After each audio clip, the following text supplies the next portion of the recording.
In this video, I'm going to show you how to close Charles Schwab Intelligent Portfolio.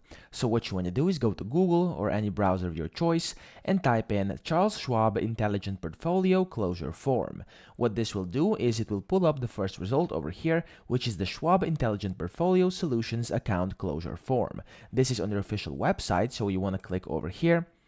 And as you can see, you have the form over here, and it is a account closure form for Schwab Intelligent Portfolio Solutions. So what you want to do over here is essentially just put in your account information, and then you will of course have to review everything over here, put in all your info, and after you're ready, you will have to print it, and then accordingly, you will have to of course send it to them, and then they will cancel your Intelligent Portfolio account.